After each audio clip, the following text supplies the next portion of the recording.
Dear friends, good afternoon. Ruslan Belov here, and welcome back to our daily Frontline review. Before we dive into today's analysis, I want to take a moment to say something important. This channel exists because of you, your views, your shares, your subscriptions. Every time you hit that subscribe button, every time you recommend this channel to a friend or share our videos, you are directly helping us grow, helping us invest in better maps, better production, better research.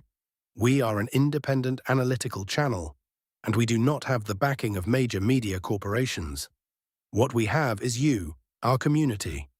So if you find this content valuable, if you appreciate honest and detailed frontline analysis without propaganda or hysteria, please subscribe, hit the notification bell, and share this video with anyone who wants to understand what is really happening on the ground. It genuinely makes a difference. And now, let us get into it because today is a very special episode. Every first day of a new month, we step back from the daily grind of frontline updates and do something more meaningful. We look at the bigger picture. We assess what was achieved over the past 30 days, where momentum built, where it stalled, where expectations were exceeded, and where reality fell short. Today we are reviewing February, and I will tell you right now, before we get into any details, that February delivered some genuinely impressive results. There are numbers in today's review that surprised even me, and I follow this conflict as closely as anyone.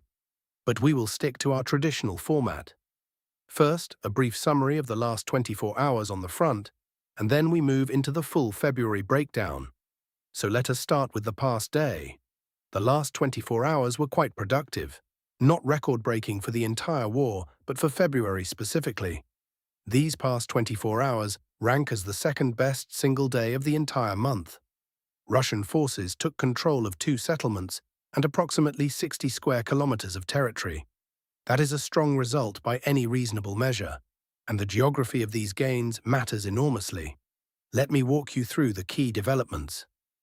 The headline news of the day came from Sumy Oblast in the north. Fighters from the northern grouping entered the village of Kondratovka and currently control its entire eastern section. Combat has now shifted toward the center of the settlement. Why does this matter so much? Because Kondratovka holds a very specific symbolic and strategic significance. It is the last village in Sumy Oblast that Ukrainian formations still hold from the list of settlements they recaptured during last summer's operations.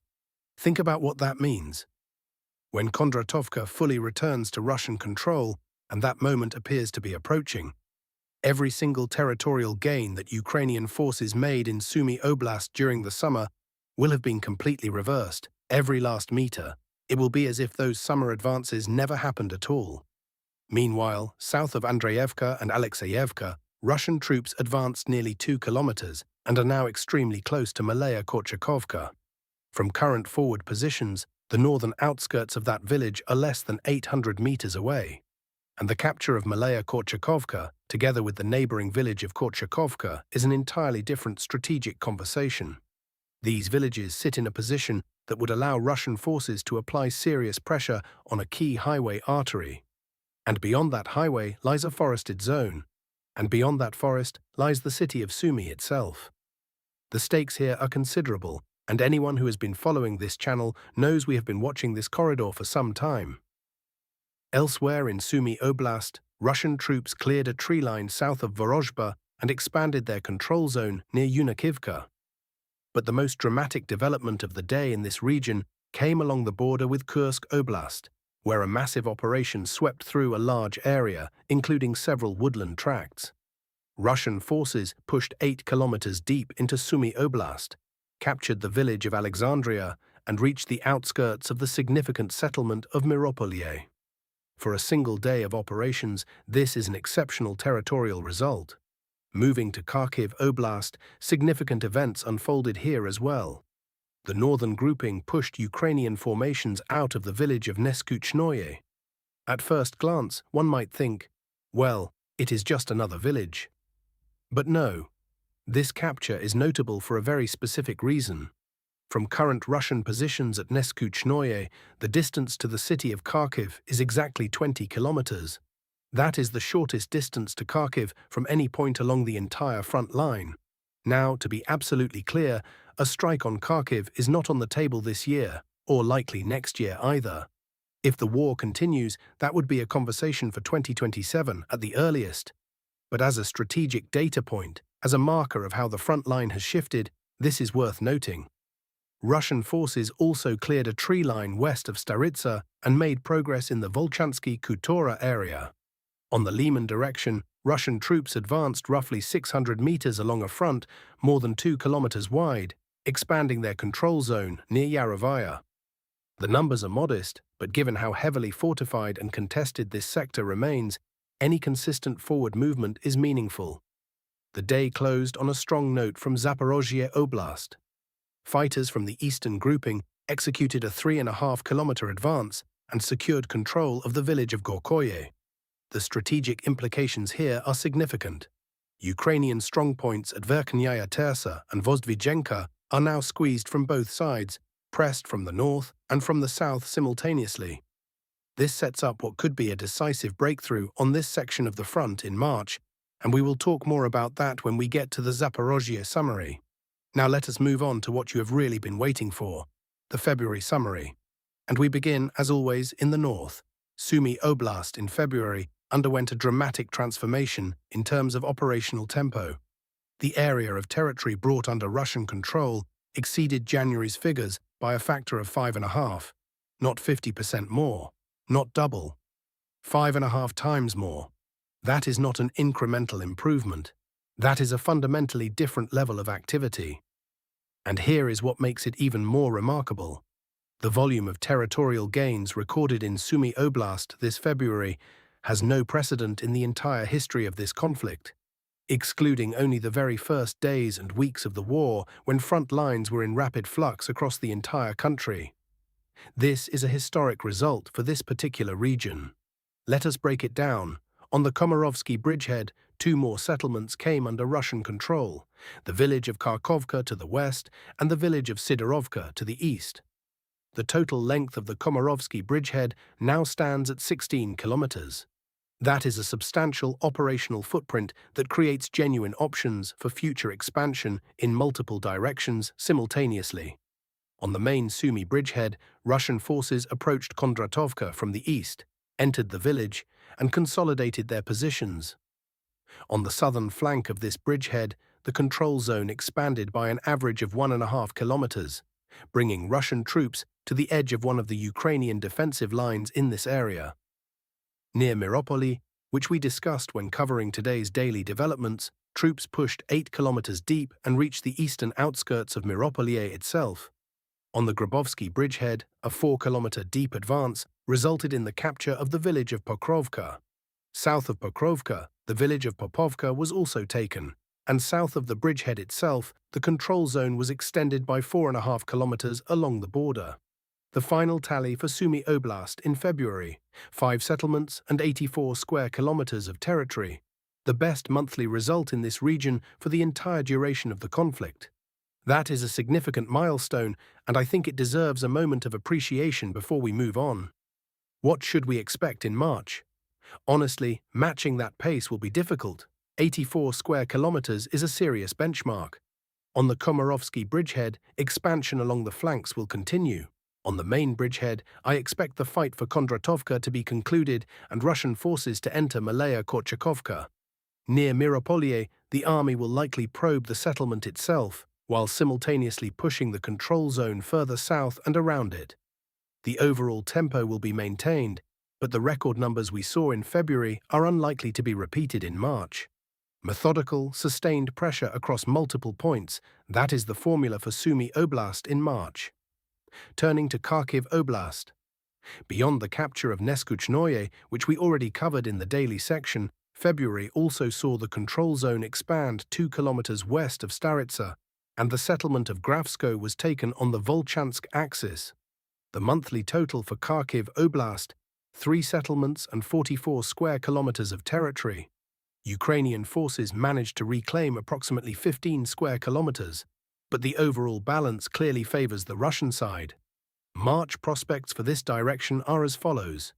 Given that the Kharkiv axis has now become active, the logical priority will be closing the pocket between Lukyantsy and Neskuchnoye and continuing pressure toward Veseloye.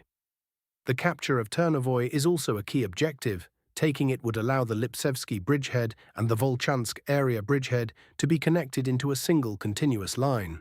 Will this happen in March? There will certainly be attempts. Whether they succeed, we will know by the end of the month. On the Volchansk axis, I expect Russian forces to reach Verkhnyaya Pisarevka and potentially complete the battle for Volchansky Khutora. Though on that last point I am less certain, fighting there has been grinding and the daily advance rate is very low. On the Malovsky bridgehead, February was a mixed affair. Chugunovka was taken, but positions were lost on a wide section elsewhere. I am not expecting any breakthroughs there in March. The Kupiansk sector in February followed its familiar pattern of back and forth. A little control recovered in Moskovka, a little in Kupiansk itself, but one section lost in the southern part of the city. March will likely look similar. The important thing is the underlying trend. Russian forces are gaining more than they are losing, and the city of Kupiansk will remain in Russian hands. Of that I have no doubt. On the left bank, February was productive. The Ukrainian garrison in Kucherovka has been encircled, and near Novosinovo, Russian forces advanced nearly 6 kilometers and approached the outskirts of that settlement. March priorities here: finish off Kucherovka, clear out Podoli, and complete the battle for the Kurilovka 1 district. No major expectations for Kupiansk-Uzlovoy. Now Donetsk Oblast. February here showed a 30% drop in pace compared to January. That is not a crisis, but it is a notable slowdown, and it is worth being honest about it. On the Izium direction, the only significant gain was the capture of Karpovka. On the Lyman direction, a modest expansion near Yarovaya, fighting in central Drobyshevo, and a pocket clearance. That was essentially the full scope of activity. As for Drobyshevo itself, I genuinely hope March will bring an end to these exhausting urban battles. The Ukrainian garrison there has already lost control of nearly half the settlement, yet they continue to hold on with remarkable stubbornness. Theoretically, they could pin down Russian forces there for another couple of months. I would say it is 50-50 whether Drobyshevo falls in March. The bright spot in Donetsk Oblast was the Kramatorsk sector, which produced an excellent result. The front line shifted 10 kilometers to the west. Yes, this was primarily a pocket being cleared, but several villages and key elevated positions changed hands in the process, and the strategic value of those heights cannot be overstated. This is where I see the strongest march potential. I am confident that Russian forces will press down on the remaining heights and enter Kryvyi Luki, will finish off Reznikovka and push into Kalaniki, will conclude the battle for Nikiforovka, and will capture Lipovka, Fedorovka Vtoraya, Dibrovaya, closing in on Alexandrovka and quite possibly entering it if conditions align well. If all of this comes together, Russian forces could find themselves 11 kilometers from Slavyansk by the 1st of April. That would be a very significant milestone. On Konstantinovka, February was a month of low-intensity urban combat with incremental flanking movement. March should bring continued expansion inside the city. The capture of Chervonoy, the conclusion of the Novodmitrovka battle, another attempt to enter Ilinovka, and the beginning of the fight for Dolgaya Balka after Stepanovka is finally cleared. But Dolgaya Balka is a serious obstacle. It sits on high ground, it is heavily fortified, and I expect it to put up resistance comparable to what we have seen at Stepanovka. Capturing it within a single month would be optimistic. As for those analysts predicting the complete fall of Konstantinovka in March, I would put that probability at just a few percent. A sudden collapse cannot be ruled out theoretically, but I do not believe in it. My realistic assessment places the fall of Konstantinovka somewhere in the May to June timeframe. On the Dobropoli direction, this axis will come alive when the vegetation season arrives and ground conditions change. For now, relative quiet.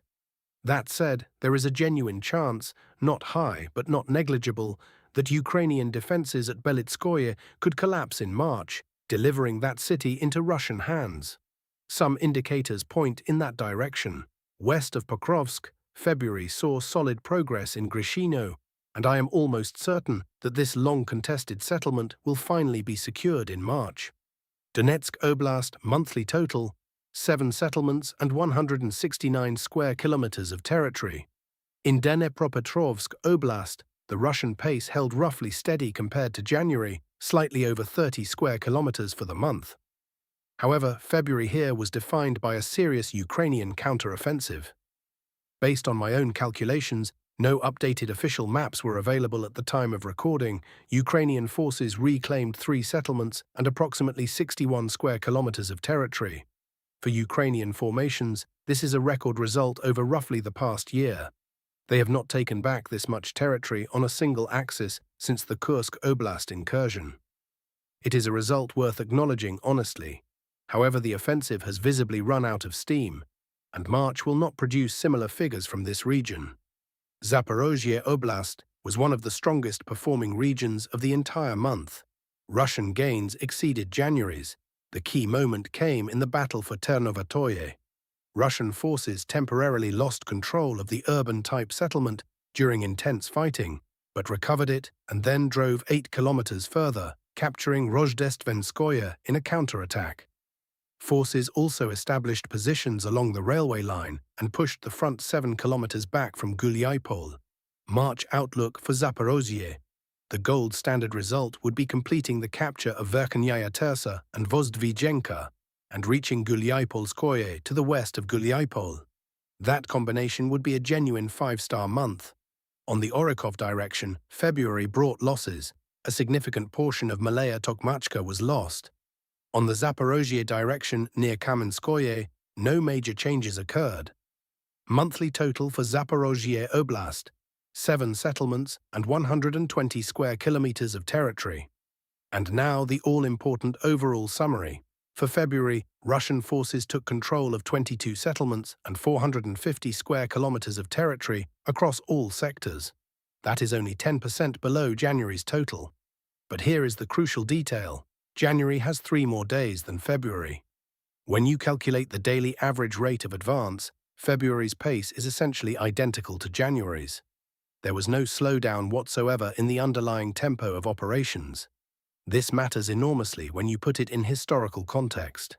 Last February, Russian operational pace dropped nearly 50% compared to January. This year, that seasonal dip simply did not happen. And when you compare current figures against the same period of last year, Russian forces are running well ahead of schedule. Ukrainian forces reclaimed approximately 90 square kilometers in February, also a strong number for them, and credit where it is due. But that result was almost entirely generated by the Dnipropetrovsk counter-offensive. Remove that operation, and their figures are modest at best. That particular opportunity will not repeat itself in March, and their overall pace will fall. Russian forces, on the other hand, appear positioned to maintain their current tempo. There is no factor on the horizon that looks capable of stopping them. Friends, that brings us to the end of today's episode. February was a good month, and in some regions, a historic one. March is going to be very interesting to watch. I will be here every day with updates, analysis, and maps. If you are not subscribed yet, please do it now. It costs you nothing, and it means everything to this channel. Share this video with someone who wants real analysis rather than noise, and I will see you in the next update.